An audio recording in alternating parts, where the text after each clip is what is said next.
प्रभू रामचंद्र लक्ष्मण सगळ्याला शिरवंदन असणार केलेलं आहे. नागपाशात की नागपाशात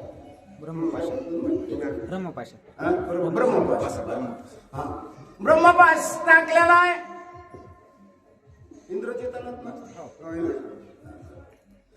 इंद्रजित असणारा रावणाचा मुलगा त्याने ब्रह्मपाश टाकून सगळ्या वानराला बंदस्ती केलंय. दिवस निघल्यानंतर असणाऱ्यांचा प्राण जाणार आहे. तर रातोरात असणारे यांना असणारे जी वल्ली जे औषध आहे हे जर असणार हजर केलं, यांना जर ते औषध पाजलं, यांना जर ते असणार अमृत पाजलं तर हे सावध होऊ शकतात. नसता दिवस निघाल्यानंतर यांचा प्राण जाणार आहे असे आपल्याला नाथ महाराज म्हणू लागले. सीतासली हनुमंतानोरी द्रोणाजी पर्वत वानर वाचवील समजतो या लागे हनुमंत पुशिला. सगळ्यांनी काय केलं? सुग्रीवराजांनी ते बिभीषणाने सगळ्यांनी विचार केला, अरे हनुमंत दिसत नाही. हनुमंत ह्या ठिकाणी असल्यानंतर यांचा प्राण वाचू शकतो. दुसऱ्या मध्ये हिंमत नाही. हा कुठे हे असणारा ब्रह्मपासात अडकू शकत नाही. ब्रह्मदेवाचं वरदान आहे, इंद्रदेवाचं वरदान आहे, यमाचं वरदान आहे. आणि मग हा गेला कुठं? हनुमंताला लवकरात लवकर पहा आणि यांना सावध करण्याचा प्रयत्न करा अशी ती असणारी वानर मंडळी म्हणू लागली. जांबवंताचे गोड वचन ऐकून या बिभीषण संतोषोनी आपण हनुमंत लक्षानं सांगत. जांबवंत नावाचा जो असणारा अस्वल नावाचा जो प्राणी होता, जांबवंत म्हणू लागला, हे बिभीषणा लवकरात लवकर आपला हनुमंत कुठे ते पहा. हनुमंताला बघितल्यानंतर राम लक्ष्मण वानर सावध होता.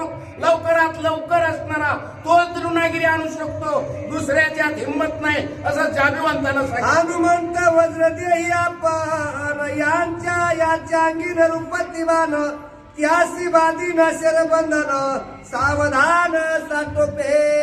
बिभीषणा या हनुमंताचा असणारा वज्रदेह असणार शरीर आहे. यांना ब्रह्मपास बाधा करीत नाही. यांना असणारा कसलाच असणारा पास बंधन करीत नाही. लवकरात लवकर हनुमंत आपला कुठे लवकर शोधून करा आणि कार्य करण्याला असणारा हनुमंताला पाठवा. तो महावीर हनुमंत मज सवे तू जगी वसित स्वयाला असे येतो जाण निश्चित वृक्ष राजा. एवढ्यामध्ये हनुमंताची वाट बघू लागले. तेवढ्यात हनुमंताने ऐकलं. हनुमंत धावतच असणारे वृक्षराज मध्ये जांबवंताकडे आले. बिभीषणाला पाहिलं आणि काय करू लागले बरं? परळय त्याचे विराजमान वायू बरेसी समान हनुमानाला आपण तुझे दर्शन घ्यावया. त्यावेळे हनुमंत धावत आला. वायू जसा वाहतो, वारा जसा वाहतो त्या वेगामध्ये हनुमंतराय आले आणि तिथे असणारे त्यांनी जांबवंताचं दर्शन घेतलं. हनुमंतानं बिभीषणाचं दर्शन घेतलं आणि काय म्हणू लागले बरं? आईसे बोलता बिभीषण हनुमंते घातलेलो टांगण जांबवंत करिता नमन येऱ्या लिंगान दिदन. असं असणाऱ्या जांबवंतानं सांगितल्याबरोबर हनुमंताने ऐकलं. हनुमंतानं असणाऱ्या लोटांगण घातलं, चरणाचा स्पर्श केला, पाया पडले आणि विचारू लागले, हे म्हणले जांबवंता, ए असणारे बिभीषणा काय काम माझ्यावर सोपवलंय? मला लवकरात लवकर सांगा. मी आताच्या आता म्हणले तुमचं काय काम आहे ते करतो. आलो जानो नि हनुमंत मामी वाचलो समस्त पुनर्जन्म झाला प्राप्त ऐसे हर्षित सगळ्याला आनंद झाला. आता म्हणले वानर वाचले. अजून तर असणारं वल्ली आणायची उठवायचे तरी असणारा एखाद्याचा भरवसा असतो. ते आल्यानंतर जसं काय एखाद्याला काहीतरी व्हावा, दुखावा कुणाचं तरी आणि कुणीतरी त्याच्या जवळचं यावा, त्याचं अर्ध दुखणं जसं राहतं तसं असणारे हनुमंतराय त्या ठिकाणी आले आणि वृक्षराज असणारा तो जांबवंत म्हणू लागला की आता वानर आपले वाचले, आता चिंता करायची गरज नाही. असं असणारा सगळ्याला धीर आला आणि हर्षित झाले म्हणजे आनंदाने असणारे बोलू लागले. आलिंगोनी हनुमंतासी जांबवंत बोले त्यासी वाचवा वया कपिसे न्यासी दिसे तुझ पासी प्राक्रम आहे. त्यावेळेस जांबवंतानं असणारा लिंगन दिला हनुमंताला. हर्षात आले, आनंद झाला. तुझ्यात पैसे ताकद आहे हनुमंता. तूच असणाऱ्या यांना की सगळ्या वानराला वाचवू शकतोस.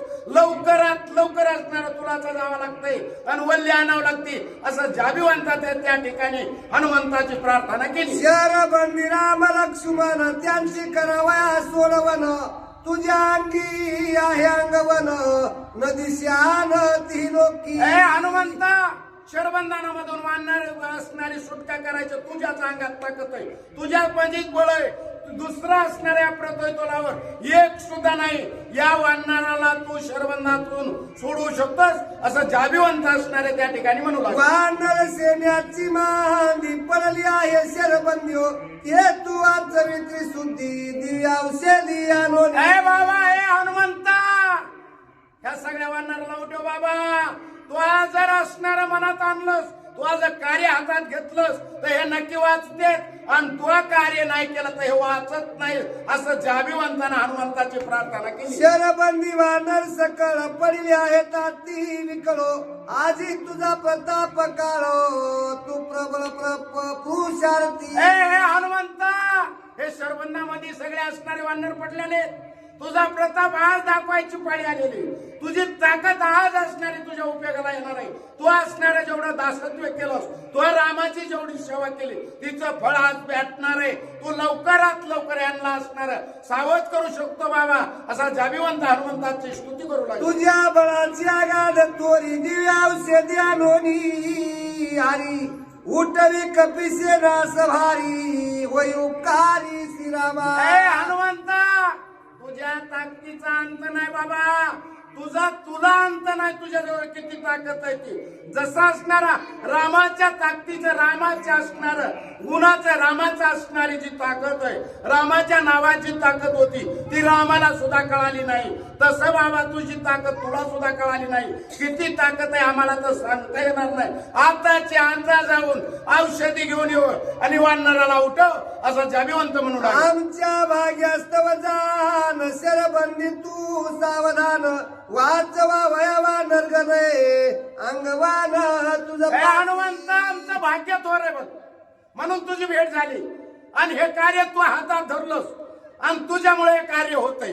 लवकरात लवकर जावं लागतंय आणि दिवस निघायच्या आत यांना असणार औषध पाजावं लागतंय तरच हे जगतात, नाही तर दिवस निघाल्यानंतर हे काही जगत नाही. हनुमंता लवकरात लवकर जाऊन द्रोणागिरी घेऊन ये असं असणार त्या ठिकाणी जाबीवंतांनी सांगितलं. गोटोनी आणू औषधी आयसे काही पुसो पासी, त्याही सांगे नसतासी आती वेगेसी निघाले. हनुमंता तू विचारशील मला कुठून आणायची आता औषधी? औषधी कुठे, कोण्या डोंगरावर जावं लागेल, कोणत्या तीर्थावर जावं लागेल, लवकरात लवकर मी सांगतो. याचा विचार करू नको, मी तुला सांगतो म्हणले. विलंबन साहे व्यवधान, लागताची सूर्य किरण, निमती श्रीराम लक्ष्मण वानर गान. बाबा विलंब करू नको, उशीर करू नको. थोडक्यात लवकरात लवकर जाय. जर दिवस उगवला राम लक्ष्मण जगणार नाही, वानर हे काही वाचणार नाही. लवकरात लवकर झाली हे कार्य रामाचं कर असं असणारं जाबीवंतानं हनुमंताला. या लागीन उगवता गवस्ती शीघ्र जावो निरातो रात्यो, आनावे दिव्या औषधी प्रती श्रीरघुपती निज. हनुमंता रात्रीच दिवस उगवायच्या रात्री जाऊन त्या दिव्य औषधी ते असणाऱ्या द्रोणागिरी डोंगरावर आहे. लवकरात लवकर जा, दिवस निघायच्या आधी ये. खरंच हे उठते नाही तर उठत नाहीत बाबा असं म्हणून हनुमंताचे पाय जाबीवंत. ऐकोनी जांबुवंत वचन आले हनुमंता स्फुरण, शीघ्र करावया उड्डाण औषधी स्थान पुसन. असं हनुमंतानं वचन ऐकलं जाबीवंताचं स्फुरण आलं. थरथर असणारी शिंडी कापू लागली, शेपूट आपटू लागले. लवकरात लवकर आवेश आला आणि लगेच उड्डाण करू लागले. थोड्याच वेळात असणारे कशा प्रकारे उड्डाण करतात बघा. ऐका दिव्या औषधीचे स्थान, सागरावर ते जाण, लंगोनी महागगन विजन वन टाकावे. हनुमंता तो जो समुद्र आहे का याच्या पलीकड द्रोणागिरी डोंगर आहे. याच्यावरून उड्डाण मारावं लागतंय, आकाश पंतानं जावं लागतंय आणि त्या द्रोणागिरी डोंगरावर गेल्यानंतर ती वल्ली सापडते. लवकरात लवकर तयारी कर बाबा, असं जाबिवंतानं सांगितलं. ते हिमाचल पर्वत ठाकोनी जावे निनीत, त्याच्या हेम शिखरांतो द्रोणाद्री त्वरित पाव. हनुमंत हिमालय पर्वत आहे, तिथं असणारी ती द्रोणागिरी डोंगर आहे, त्या डोंगरावर असणारी वल्ली तिथं जाय आणि लवकरात लवकर त्या डोंगरावरली वल्ली घेऊन ये. आणि प्रभू रामचंद्राला, लक्ष्मणाला, निवारणारांना सगळ्याला ती वल्ली पाजावं लागते, तरच हे सावध होत नाही. तर बाबा हे काही सावध होत नाही, लवकरात लवकर जा. ऐके तो चतुष्को न विस्तृत दिव्या औषधी तिलकलकित, तेज दश दिशा दीप्तिमंत, तेज नवांत न सम. हनुमंता त्या औषधीचं वर्णन सांगतो. चमचम चमचम चमकत्यात दाही दिशाला लकलक उजेड पडलेला आहे. त्या डोंगरावर गेल्याबरोबर तुला वळखण्याची खूण सांगतो. ज्या औषधी चमकत्यात तेच असणार औषध आहे, तेच औषध घेऊन ये. आणि ते औषध आणल्याशिवाय रामलक्ष्मण उठत नाही, वानर उठत नाही. बाबा लवकरात लवकर जाग बाबा, लवकरात लवकर तुला जावं लागतं. आयसा निज तेज विराजमान, त्या औषधी कोण कोण उपयोगी गुण लक्षण, विशद व्याख्यान. हनुमंता त्या औषधी कोणत्या आहेत, त्याचं गुण काय, त्या कशा कशाला चालत्यात सविस्तर तुला सांगतो. पण तयारी कर बाबा जाण्याची. मेले वाचवी वायू स्पर्शनी, तीस नाव अमृत संजीवनी, हृदयीचे शल्य जाय विरोनी, विशल्य करानी. हनुमंता अरे जिवंत असणार तर सावधच होईल, याच्यात काही असणार आहे दोषच नाही. मिळालेलं सुद्धा सावध होतोय बघ. कसला बी असणारी जखम झालेली असते, त्या जखमेमध्ये जर औषध सोडलं ती जखम सुद्धा लगेच राहते. असं असणारे शल्य विशल्य नावाचं ते वल्ली आहे. लवकरात लवकर जा आणि घेऊन ये. गाई तुटले दुधडवन, जिचेनी जाती पै बुजवण, अंगी गावन दिसेवन, सुवर्णा करी नित्य. हनुमंता त्याचा स्वर्णासारखा वन असणारा, त्या वल्लीचा असणारा रंग आहे बघ, चमचम चमकत गंड असणारा दुई भागा झाला असलो तरी ते औषध टाकल्यानंतर असं जुळले की लागत आहे म्हणले. त्याला असणारा सजीवपणा येतोय. लवकरात लवकर तू जाण त्या औषधी घेऊन. तुटली हाडी चिन्ह भिन्न, पूर्वी ऐसी जाती सांदोन, सर्वतान दिसे तुटले पण, सांदिनी जाण ते. हनुमंता हाड तुटलेले असू दे, हात तुटलेला असत मुंडक असणार तुटलेला असू दे, ते औषध पिळलं आणि ते चिटकीला की असणार सजीव होतंय बघ. चिंता करू नको, ठामपणानं लवकर जा आणि औषध घेऊन ये. औषधी समवेत शीघ्र यावे रातोरात, वानर वाचवी समजत श्रीरघुनाथ संतोषा. हनुमंता लवकरात लवकर रातोरात जायचं बघ आणि शीघ्र म्हणजे लवकरात लवकर घेऊन यायच्या आणि त्या औषधी दिवस निघायच्या अगोदर आणायच्या. नाही तर बसतील तिकडे झेंडत जमणार नाही, कार्य साधणार नाही. लवकरात लवकर जा आणि औषधी घेऊन ये. ऐकता जांबुवंत वचन आले हनुमंता तिस्फुरन, जेवी चंद्रोदयी जाणो बरे संपूर्ण अक्षरात. हनुमंता असा हनुमंतानं जाबिवंताचं वचन ऐकलं. पौर्णिमेच्या चंद्राचं ते असणारा उजेड, पौर्णिमेचा चंद्र जसा समुद्रावर असणार आकर्षण समुद्राला जशी भरती यावा त्याप्रमाणे हनुमंताला ताकद आली आणि ताकद आल्यानंतर ते वली आणण्याकरता निघाले. जांबवंत वाक्य जाण औषधी आणावं आपण, हनुमंते मांडिले उड्डाण तेही लक्षात अवधारा. जाबिवंतानं सांगितलं, हनुमंतानं उड्डाणाची तयारी केली, कास बांधली. ते असणारे उड्डाणाच्या तयारी लागले. कसे उड्डाण करणार आहेत, आता कोणत्या मार्गाने जाणार आहेत, दिवस निघायच्या आधी येणार आहेत, असा असणारा हनुमंतानं विचार केला. हनुमान अंग्या तुरबडी साठो पेरेता रोळी हो लंके माझी बैसली टाळी दात किडी. हनुमंतानं कास बळकट बांधली, विचार केला, भुभुकार केला. प्रभू रामचंद्र भगवान असा भुभुकार केला. आपल्याने असा शिळा भुभुकार केला नाही. लंकेमधले सगळे लोक दचकले. अरे कशाचा भुभुकार आहे, सगळे असणारे वानर तापून पासत ब्रह्मपासात बांधले. भुबुकार कुणाचा आहे एवढा आवाज कसं काय आले सगळे दचकून पाहू लागले. अंगे गर्जना हनुमंत इंद्रजित केलंकरात राक्षसास्यात्याकांत प्रलयाव्रत लंकेशी. ज्यावेळे हनुमंतानं भुबुकार केला रावण थरथर कापू लागला, इंद्रजित चळचळ कापू लागला, सगळे राक्षस भयभीत झाले. अरे भुबुकार कस काय, सगळे मूर्छित पडलेले होते ना.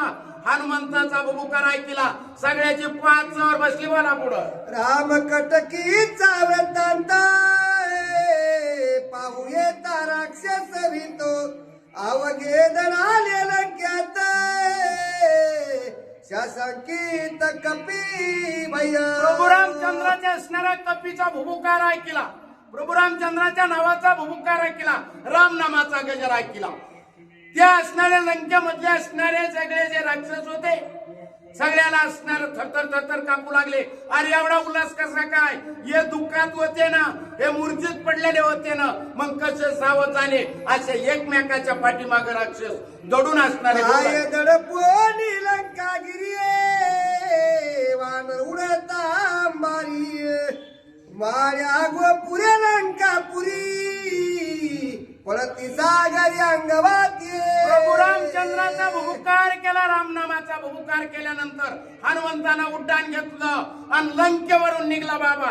त्यावेळेस माड्या गोपुरे मोठे मोठे असणारे वाडे होते आणि हनुमंतानं उड्डाण लंकेवरून पुढे चाललं. त्यावेळेस सगळे वरी टक टक मग पाहू लागले. मुख्या रक्तात विक्राळा तरकत सूर्य प्राय लांगुळो टौकारोनी करणाई उघड